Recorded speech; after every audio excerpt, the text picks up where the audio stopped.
Hello friend, कैसे आप सभी लोग। आज की इस वीडियो में मैं आप लोगों को क्लास 10th मैथ चैप्टर 7 निर्देशांक ज्यामिति का ऑल फार्मूला बताने वाला हूं।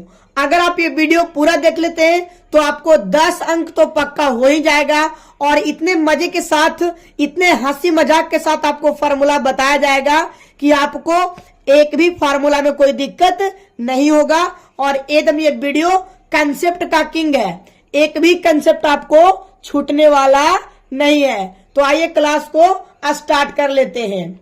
निर्देशांक ज्यामिति। निर्देशांक ज्यामिति क्या होता है? किसी समतल में किसी बिंदु को निर्धारित करने वाले संख्यात्मक मान को निर्देशांक ज्यामिति कहते हैं। यानी किसी भी समतल में किसी बिंदु को निर्धारित करने वाले संख्यात्मक मान को निर्देशांक ज्यामिति कहते हैं। आइए हम लोग फिगर से समझते हैं क्या होता है। जो ये हम लोग का फिगर दिया हुआ है, आपको पता है कि क्षैतिज जो रेखा है एक्स और एक्स डैश, एक्स होता है प्लस वाला और एक्स डैश होता है माइनस वाला। ऊर्ध्वाधर जो है बाई और बाई डैश, बाई होता है प्लस और बाई डैश माइनस। और यह है मूल बिंदु, यानी एक्स कटान और बाई कटान के जो होता है वो क्या होता है? मूल बिंदु। मूल बिंदु का निर्देशांक होता है 0,0। ध्यान रखिएगा। और इसको हम लोग प्रथम पद या प्रथम चतुर्थांश कहते हैं, द्वितीय चतुर्थांश या द्वितीय पद, तृतीय पद या तृतीय चतुर्थांश और चतुर्थ पद या चतुर्थांश।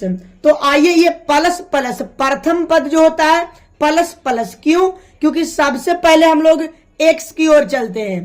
तो एक्स की ओर चलेंगे तो यहां पे आएंगे सबसे पहले तो प्लस हो जाएगा और फिर बाई की ओर तो प्लस हो जाएगा, यानी प्रथम पद प्लस प्लस। द्वितीय पद देखिए तो सबसे पहले एक्स पर तो माइनस हो जाएगा, दूसरी ओर या बाई पर तो प्लस हो जाएगा, यानी द्वितीय पद पूछेगा तो माइनस और प्लस। तृतीय पद माइनस माइनस, सबसे पहले एक्स पर फिर बाई पर तो माइनस माइनस हो जाएगा। चतुर्थ पद तो पहले एक्स पर प्लस और बाद में बाई डैश पर तो यहाँ पे माइनस हो जाएगा। तो ये आपको चारों ध्यान रखना है क्योंकि इससे ऑब्जेक्टिव ढेर सारे बोर्ड एग्जाम में पूछे जाते हैं। तो आइए यहाँ पे हम लोग आगे देखते हैं। आगे है मूल बिंदु के निर्देशांक। तो मूल बिंदु का निर्देशांक होता है 0,0। ध्यान रखिएगा। एक्स अक्ष पर बाई निर्देशांक, यानी एक्स अक्ष पर बाई निर्देशांक होता है x,0 और बाई अक्ष पर एक्स निर्देशांक होता है 0,22। तो ध्यान रखिएगा यहाँ पे। अब यहाँ पे आपको फार्मूला देता है 1 नंबर से, एकदम ध्यान दीजिएगा। मोस्ट इंपोर्टेंट फार्मूला है निर्देशांक ज्यामिति क्लास 10th। 1 नंबर फार्मूला है मूल बिंदु से दूरी सूत्र। मूल बिंदु से अगर आपको दूरी निकालना हो तो कौन सा फार्मूला बैठाइएगा? तो आइए देखते हैं। Root under X square plus Y square, यह है मूल बिंदु से दूरी सूत्र। दो बिंदु के बीच की अगर दूरी पूछता है तो फार्मूला आपका होगा root under x2 minus x1 के square plus y2 minus y1 का होल स्क्वायर। ध्यान रखिएगा यहाँ पे कि दो बिंदु के बीच की दूरी का सूत्र होता है root under x2 minus x1 के square plus y2 minus y1 का होल स्क्वायर। तीसरा फॉर्मूला है मध्य बिंदु के निर्देशांक। तो मध्य बिंदु का निर्देशांक होता है x1 प्लस x2 बटा होता है 2 कौमा y1 प्लस y2 बटा 2, ये होता है मध्य बिंदु का निर्देशांक। अंतःविभाजन देखिए, यहाँ पे अंतःविभाजन आपको देखना है कि अंतःविभाजन सूत्र क्या होता है। तो अंतःविभाजन सूत्र होता है, देखिए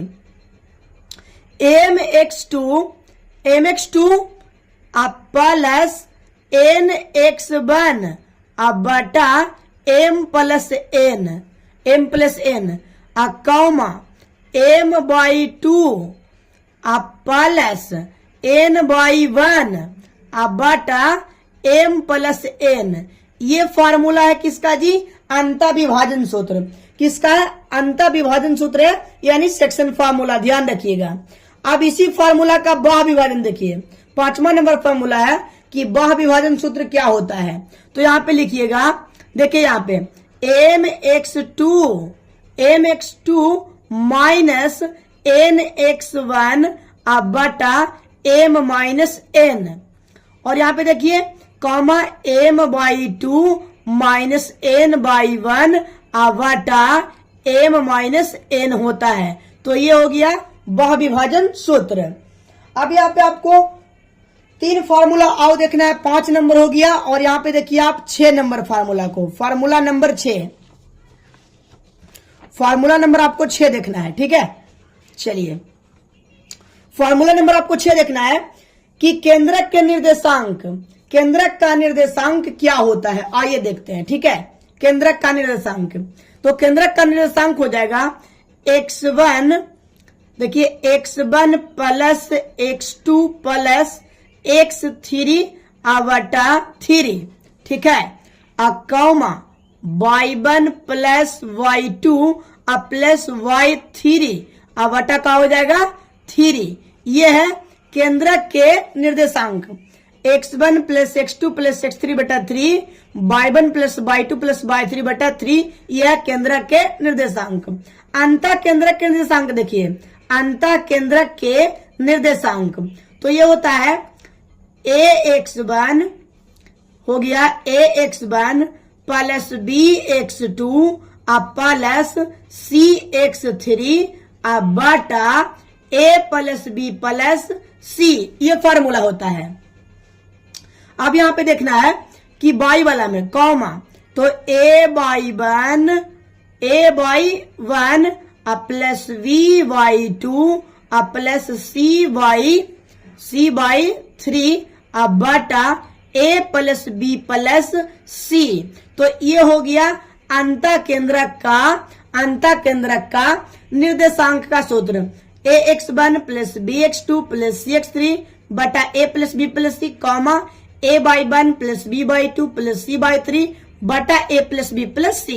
ध्यान रखिएगा त्रिभुज का क्षेत्रफल क्या होता है, तो इसका सबसे पहले आप ट्रिक जान लीजिए कि आपको कैसे लिखना है।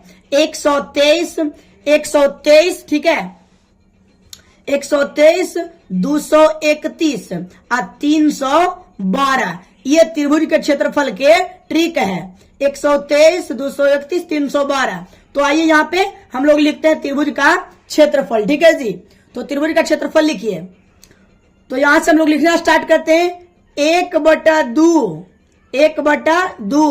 ठीक है, और x1 यानी 1 है तो x1 अब ब्रैकेट में y2 y3 अब प्लस यहाँ पे देखिए क्या हो जाएगा x2 में हो जाएगा y3 माइनस y1 अब प्लस x3 क्या हो जाएगा x3 comma y1 minus y2। ठीक है, तो यह त्रिभुज के क्षेत्रफल का सूत्र। ट्रिक क्या है, 1, 2, 3 यानी 123 कॉमा 231 कॉमा 312 यानी 1/2 x1 into y2 minus y3 plus x2 और y3 minus y1 plus x3 और y1 माइनस y2। तो यह त्रिभुज का क्षेत्रफल का फॉर्मूला है। तो मुझे आशा कि आपको वीडियो बहुत अच्छा लगा होगा। चैनल पर पहली बार है तो चैनल को सब्सक्राइब जरूर कर दीजिएगा और वीडियो को अधिक से अधिक शेयर कर दीजिएगा।